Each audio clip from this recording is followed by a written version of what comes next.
Welcome back to MustacheMoto. It's Ben. Today we're talking about navigation.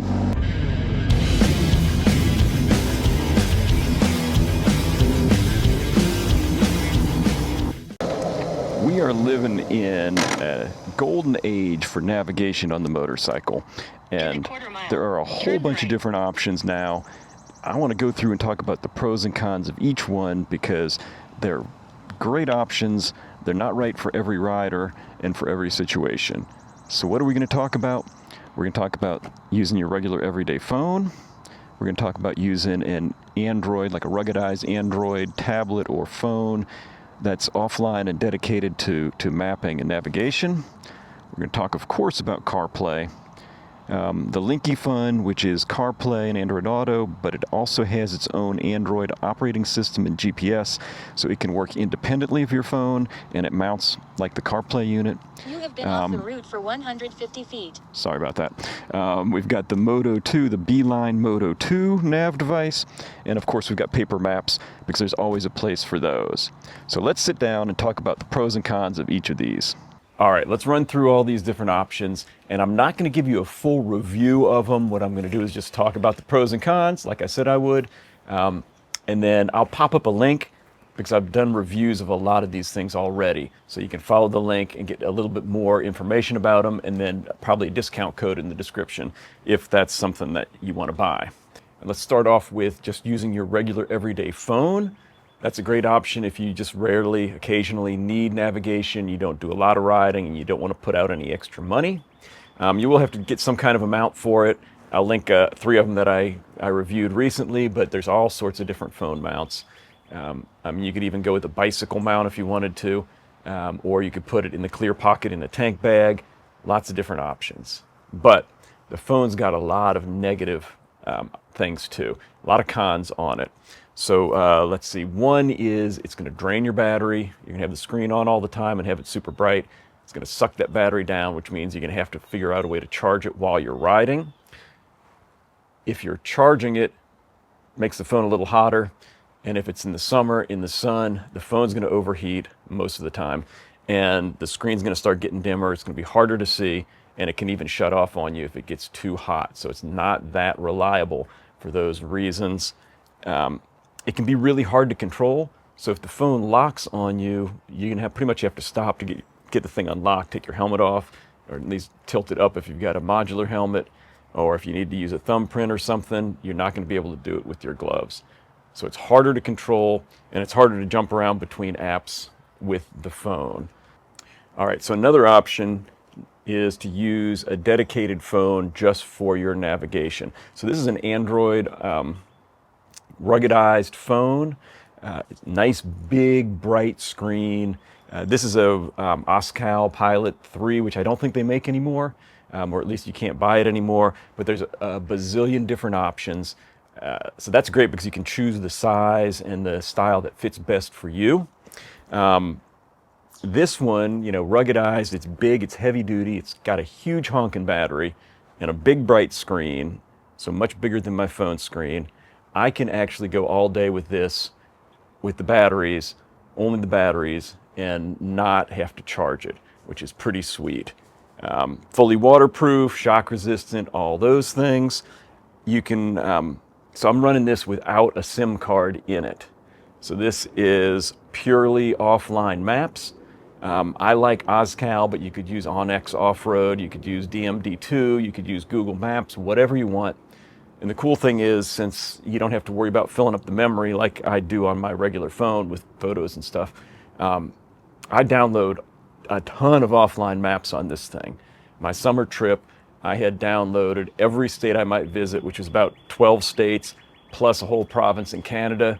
No issue having all that in the memory, and then boom, I'm ready to roll anytime I need to navigate. So that's really huge. Being Android, I can also use it with MotoScan on my BMW if I need to check any codes. And then having this, I often carry this as a backup, so I'll keep it in my pannier. And if something were to happen to my regular phone, I could always get a SIM for this, and then this would be my phone. I'd still be able to communicate. So a lot of great options with that. Downside, you are going to still need a mount for it, so that's a little extra money. Maybe you have to buy one, but you could also ask around because a lot of people have old phones, in their drawer that they're not using. And it is a little harder to control on the bike, just kind of like the iPhone. It's not as easy as an Android Auto device would be to control.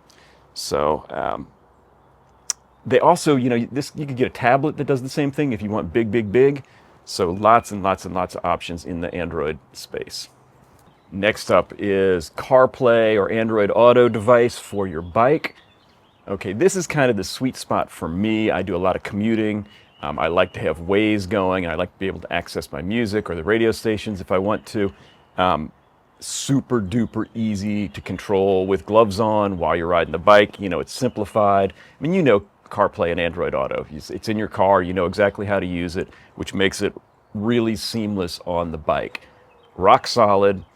This is the Qiji AIO6 LTE, I think it is, best by far. It's top of the line, but there's a bazillion of them. I've reviewed about 15 of them. I'll put a link to the whole playlist up here.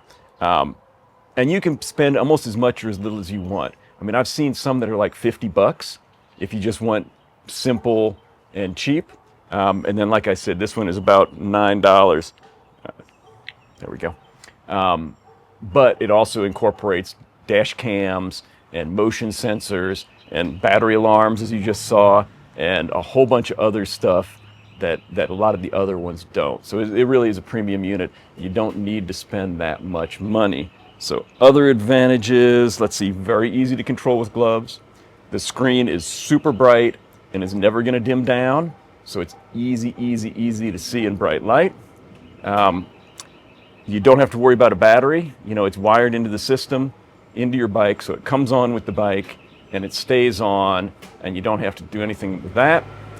And of course, it's always there. It's ready to roll. You don't have to take it out and mount it and take it off when you get off and you forget your phone, get into a restaurant, and have to go back out and get it. It's just going to stay there mounted on the bike. Your phone stays in your pocket, right? So you don't have to worry about that. I've heard a lot of people talk about being more comfortable having their phone on their body. If they were to get into a wreck and get thrown into a ditch or something, they could get their phone and call without having to crawl back to their bike. I don't know how often that's going to happen. Hopefully never, but it is something to think about. So the downsides are, probably the biggest thing is it relies on your phone. So you have to have a working phone for it to be any good. If your phone's dead, or you lose your phone, or you break your phone, you're out of luck. You got nothing on the CarPlay device. So that, and then money, depending on how many features you want and how much you want to spend, can be kind of expensive, but it doesn't have to be. All right, this is a pretty cool, unique one. I just reviewed this the other day. I'll put that link up. This is the Linkifun. It's a 5-inch CarPlay device, so you get all the benefits I just talked about in the CarPlay, but the kicker on this one is it's also got a full Android operating system and GPS in it. So CarPlay, you're linked to your phone, that's great. You got Waze, you can hear about the cops up ahead, all that stuff. But if you ever were to lose your phone, or you're offline, you don't have service, whatever, you could switch over and use the Android operating system here. I mean, I particularly like Osmond, but OnX Off-Road, DMD2, Google Play, or Google Maps, whatever, and you download all your maps into here, you're good to go even if you don't have any service whatsoever. That's pretty awesome. You can even, I've been told, put YouTube on here and watch MustacheMoto YouTubes. Not while you're riding, but maybe when you stop for a break. So very, very cool. About $200 for this, so not too bad. The one downside is the screen's kind of small. It's 5-inch. It's not huge, but it's a great melding of having an independent system, but also having all those advantages of CarPlay. All right, this is pretty cool. So this is the Beeline Moto II. This is a navigation device that attaches to your phone, so it's using your phone's data system and GPS, and a Beeline app, which is where you set your routing and everything on, or you could upload a GPX file to it if you want to do a route through the woods that you've predetermined. And then you've got this nice, beautiful, sleek little package, and that's all that's on your handlebars. So this is a great option if you want something that's very minimal, very few distractions, you know, maybe on a really classic bike, really, really cool, but you don't need all the extra whiz bangs and everything else, and you want it to just really be aesthetically nice. So this would be a great option for those situations. It's a lot of fun. I kind of like it. You know, I love having the CarPlay and having all those extra features and being able to hear when the cops are coming up and all that. But there's something about just having this melt away and disappear, and you just got the navigation when you need it, a little notification when it's time to turn, and just the bare bones map that really kind of keeps you in that moment of the ride, which is pretty darn cool. So the downside on this is kind of also the pro and the con are kind of the same in that it's very minimal. So you don't have a lot of extra features like, you know, police alerts, things like that that you would with Waze. You do have to charge it, but it'll last you all day on a charge. That's not a big deal. And it relies on your phone, obviously. If your phone dies, you're not going to get any navigation at all. All right, the lowest tech, paper maps. Now, these aren't going to reroute you automatically. They're not as easy to use on the fly. You know, when you're in the middle of a ride and you take a wrong turn, it's not going to let you know you made a wrong turn. But they're also never going to run out of batteries. And you can do things with a paper map that you just can't do with an electronic device. The biggest thing for me is opening up a big map and I can see the relationship of different places. So as I'm putting together a ride, I can see different options and figure out a more interesting way to do it, especially if you're talking about a long ride where you just don't have that much real estate on a screen. Even on a computer, as you start shrinking it so that you can see that distance, you lose the detail. So there's lots of different types of maps. You can get the standard highway maps. That's got lots of good information in it. You know, Butler makes great maps that highlight motorcycle-specific roads, ones that they've graded and that are really kind of the bucket list roads and some of the best ones in the country. Things like a National Forest Service map. These would have all your Forest Service roads in real fine detail, a lot of the really small roads that you might want to, you know, sneak around and find. And then Freeman maps, these are some of my favorite. They're very simplified, but motorcycle specific, amazing roads. And Randy Freeman, the guy that does them, has put together just absolutely fantastic loops all around the East Coast. And I've found some fantastic roads using this. All right, you got a whole bunch of different options. Hopefully one of these will really strike a chord with you and you'll use that for your navigation. Now get out there and ride.